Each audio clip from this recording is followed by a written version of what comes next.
Kita akan masuk ke modul pertama yaitu time value of money. Time value of money itu apa sebenarnya? Nilai waktu dari uang. Sehingga memang ada istilah waktu adalah uang. Karena waktu sendiri memang mendiskon atau mengurangi nilai uang ya teman-teman. Ada penyampaian quotes dari seorang investor senior sekali Warren Buffett. Kalaupun saya bisa berinvestasi dan mengembangkan uang saya, kalau saya bisa itu lebih mudah lagi. Padahal kalau nggak salah beliau sudah investasi dan mengembangkan uangnya itu dari umur 13 tahun dan sekarang itu asetnya ratusan triliun ya teman-teman. Nah itulah jadi uang itu memang secara prinsip asumsi dasar dari orang keuangan itu kalau uang ditaruh di diem aja itu rugi. Sehingga asumsi paling dasarnya itu uang itu kalau diem taruh di obligasi gitu. Jadi mau diem pun kembali atau berbunga gitu ya. Ini ada contoh seperti saya sampaikan tadi. Ini ada opsi menerima uang 1 juta sekarang atau 1,1 juta dalam setahun ke depan.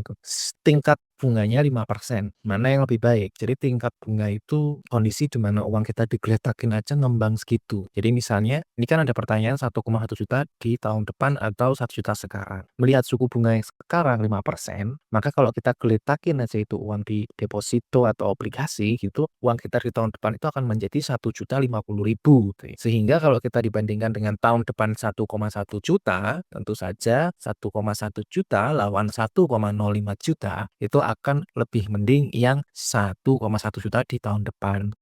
Nah, time value of money itu ada quotes-nya di sini. Dalam keuangan, waktu adalah invincible hand yang membentuk keuangan atau kekayaan gitu ya. Sehingga penundaan akan mengecilkan potensi dan investasi yang lebih awal akan menumbuhkannya. Jadi seperti disampaikan tadi, orang keuangan itu punya asumsi kalau uang digeletakkan itu sudah berkembang sesuai dengan suku bunga minimumnya gitu. Jadi sesuai deposito atau sesuai obligasi gitu ya, kira-kira seperti itu. Nah, kenapa teman-teman dari berapapun kalangan, bagaimanapun teman-teman bekerja itu membutuhkan ilmu tentang time value of money ini. Seperti saya sampaikan, kalau karyawan itu menghitung katakan yang paling simpel ya, dana pensiun. Teman-teman membutuhkan uang di masa pensiun berapa? Maka harus ngitung dari sekarang, saya kalau mau nabung di sini, suku bunga segini, berarti nanti di 10 tahun lagi akan jadi segini uangnya. Atau mungkin dapat kenaikan gaji di 3 tahun ke depan. Kita ngitung lah, ya mending dinaikin sekarang tapi lebih kecil dikit ketimbang di tahun depan tapi masih lama dapatnya itu ya. Ya harus seperti itu ya, yang terkait dengan waktu. Pengusaha juga ngitung kelayakan usaha itu penting sekali. Kalau ngitung